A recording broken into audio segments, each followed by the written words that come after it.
We're in a crisis, and with everything we learned last election, I just don't believe Senator Markey should be running for another 6-year term at 80 years old. Even more, I don't think someone who's been in Congress for half a century is the right person to meet this moment and win the future. Moulton versus Markey. Age is the issue, with the younger Democrat insisting Ed Markey is too old for the Senate. Holding the powerful accountable from Washington, D.C. to right here in southern New England. This is 10 News Conference with Gene Valicenti.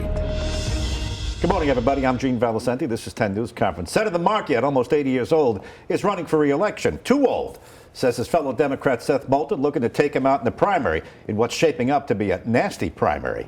Let's get over to Brian Crandall. He's been covering this. You know, I read an editorial in the Boston Herald, I believe, that said that if this was the private sector, Moulton would be charged with age discrimination. He's coming right out. Oh, that's basically the case. Yeah. And again, this is the Massachusetts Senate race. Senator Markey, he's been in the Senate since 2013, but he's been in Congress since 1976. Yep.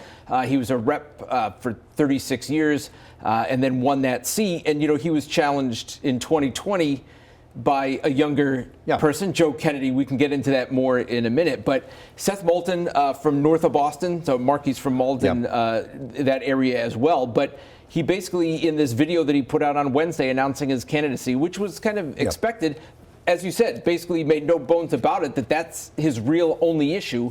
And he mentioned in that clip that you just played, as we saw in the presidential election, so he didn't name Joe Biden, but clearly he's insinuating that, oh, look what happens if you have somebody in the race who's too old. Now, I don't think anybody said that Ed Markey is in a condition that people have said Joe Biden was in. It's a 6-year term. So if he wins, he'd be 86. Right. Okay. And this is nothing new to Markey. He faced these ageist allegations the last time around. But it is a concern. You know, you and I are taping on a Friday. Just yesterday, Mitch McConnell tripped.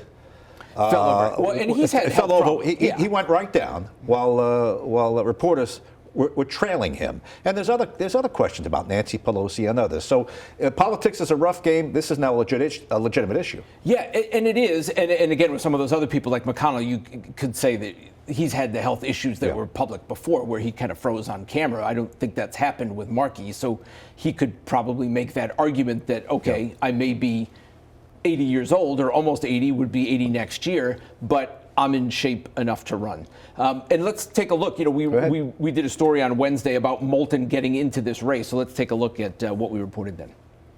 After 10 years in the U.S. House, Seth Moulton now seeks higher office by taking on his own party. Democrats have failed to stop Donald Trump's harmful, racist agenda. Our party has clung to the status quo, insisted on using the same old playbook, and isn't fighting hard enough. Real people across Massachusetts are being hurt by Democratic leaders refusing to do everything they can to win.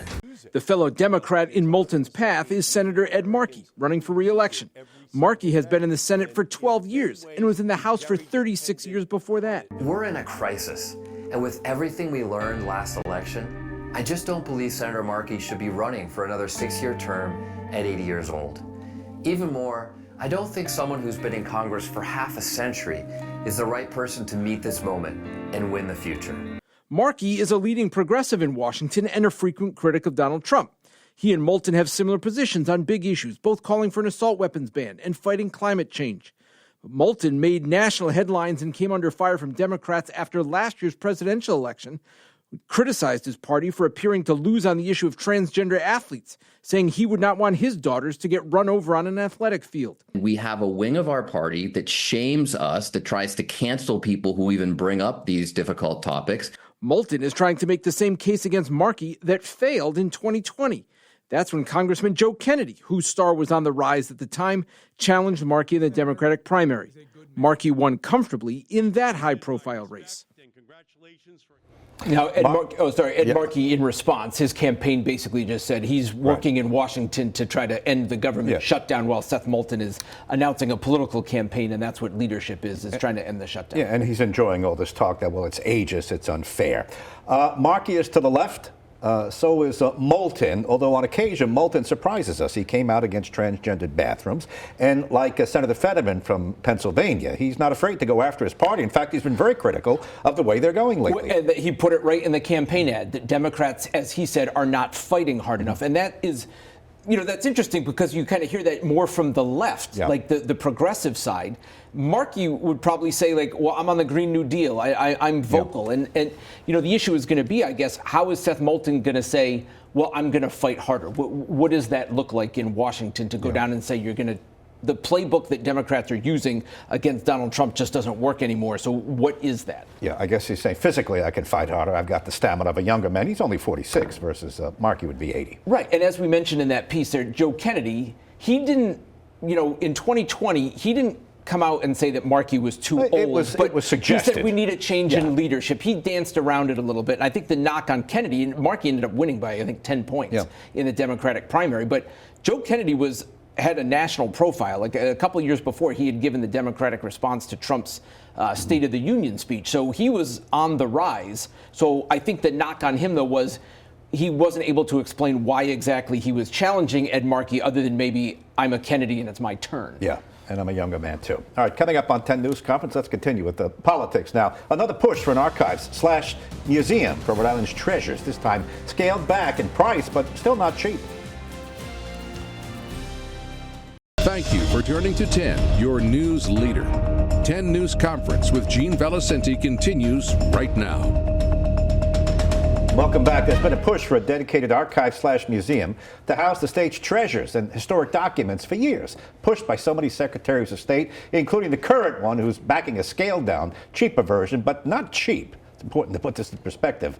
I took the tour of what we're using now, and Brian just followed up on it too. You in the same building. It's a nondescript office building downtown owned by Joe Paolino. We pay him what, $300,000 a year? $300,000 a year, and then there's a bunch of documents that are also stored at Iron Mountain for another $10,000. This facility, I think, they say is better than the last one they were putting it in because I think they had some water issues there. But Secretary of State Gregg Amore has been calling for a state archives. And you mentioned it before. So did his predecessor, Nellie Gorbea, unveiled a plan, I think it was 6 years ago, which originally was $52 million.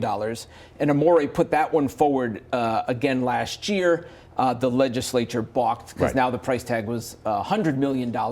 They came back and said, we'll give you $500,000 to study it and come back potentially with something else. So now the Secretary of State has come back with a new version that's $60 million. And I took a look with him again at that facility, and he talked about, again, the reason and the justification for this new plan. Let's take a look. I always get tingles when I see this. Checking out Rhode Island's copies of the Declaration of Independence, one of them pulled out of a nondescript drawer. This is my favorite one, and you can see Hancock's signature there. They, along with thousands of the state's important documents, are tucked away in a storage room. This should be out on display. We're inside the portion of an office building the state currently leases for its archives in downtown Providence at a cost of $300,000 a year. And as he's been saying for a while now, Rhode Island is the only state that does not have a state-owned, purpose-built archives. Secretary of State Gregg Amore wants to build one. But the $100 million plan he submitted last year, first created by his predecessor, did not go very far in the legislature. So now he's back with a scaled-down version, a two-story building, half the size of the last plan, with a preferred location across the street from the State House on what is now the front lawn of the state's administration building. We think this is a solution that is affordable and meets the requirements to preserve and protect our documents, but also make those special documents accessible to the public and to share Rhode Island's rich history. Called the Rhode Island State History Center, the new vision includes a vault to protect and preserve documents, along with an education area and exhibit space to display high-profile artifacts. Cost, $45 million. This will certainly be a tourist attraction. To reduce the size of that building, the new plan includes moving a large portion of the documents to the library at the University of Rhode Island. $15 million more for that. You use the word affordable. I mean, you're still talking $60 million here. Do you think that's a realistic ask in today's financial climate? Yeah, I've said this before, and I'll say it again. It's pay me now or pay me later. The state of Rhode Island will need a purpose-built archives building. This facility is filling up. Is it hard to make the ask for that kind of money when there may not be people beating down the door being like, we need change? It's not like housing or health care. Yeah, I actually think it's embarrassing that 49 states don't just get by. These are unique buildings, right? So they have requirements that a normal building would not. It's one of the reasons that it's very difficult to refurbish an existing building to support an archives. And so, yeah, there's a cost to making sure that the vault is built to preserve these documents. Now the history teacher by trade has to sell that argument to lawmakers. This is an essential part of preserving the history of the state, because the history of Rhode Island is the history of the nation. Might help if they get rid of that cheap plastic sign outside with the plastic letters. Now, let's be fair to the building they're using. It has fire suppression. There are special cases that are preserving our copy of the Declaration of Independence, things like that. The point he's making is it's not fitting for the character of those documents, the importance of them, that they need a purpose-built place that we can all enjoy. Right, for basically preserving them, but I think the grander vision is to make it a place for tourists and visitors to come, and as they say in Field of Dreams, Secretary Amore says if you build it, they will come. He says whenever they do like open houses and special events at the State House and they open things up, history buffs will come and check it out. So let's build something like a museum exhibit space so people can come check this out. Again, they drilled down some of the details where now, as you look at the rendering, that would be like on the front corner of what the Powers Administration building across the street from the State House. Before there was talk, oh, maybe we'll put it on that empty patch of land on the other side of the State House over the train station. Well, that vibrates, and I think that was no good. And then there's a parking lot on the other side of the Department of Transportation on Smith Street, but if they put it there, then that would take up a parking lot, and they would need to find parking. So I think the vision is to make it a draw that people come to. Well, all right, I understand. You're going to be a cheerleader for that. I don't know that the people will be lining up to go in it. Perhaps they will. Let's hope that that's that kind of a draw. It's a story lower than the original version. It's not quite as tall. It's half the square footage is what they're saying, and to accommodate for that, they want to move a lot of documents to URI. And so, again, a quarter of the $60 million cost would be to move the stuff and store it at the library at URI. So that's how they scaled down the building from a $100 million building to now 45, but then spend some extra money to do some other things. And he also mentioned last time I did this story that the paintings, the great paintings in the State House, the Gilbert Stuart of Washington, they're in danger. And that's kind of under his purview, too. They need special preservation. Right. And he's been making that argument as well. And that there are other documents that are in the State House on display. They want to move them all under one roof. Again, make it a place for people to come and see. But again, the Gilbert Stuart is the one that hangs over in the state room when the governor does press conferences. I think he has the governor's support on this. Well, so the reaction I got, because he's got to get, he wants to pay for this through the budget, not a bond issue that had been talked about one of the past plans. Put it in the budget to pay out over years, but to do that, you got to get the support of the legislature and the governor. So I reached out to the governor's office, the speaker, the Senate president. Governor McKee's office, House Speaker Shekarchi's office, they both basically said, we'll take a look at it. It's being reviewed under the budget process. The Senate president, Val Lawson, also a history teacher, was more emphatic in supporting and saying that there is a need for this, and she's grateful to Secretary of State Amore, and so she was a little more effusive in kind of backing the idea. Of course, the devil's in the details on whether or not they're going to come up with $60 million. Apart from whether or not it will draw crowds or a tourist attraction, the state's treasures are befitting of a place that we could all enjoy them at some point. The documents are there. He makes the case. And he makes the case that every other state does it. And we're, one of the 13 original colonies. Next year is the 250th birthday of America, so there's going to be stuff going on with that. So I think it might be a good time to, if he wants to get any momentum, maybe pull on that patriotic feel. All right, Brian, thanks.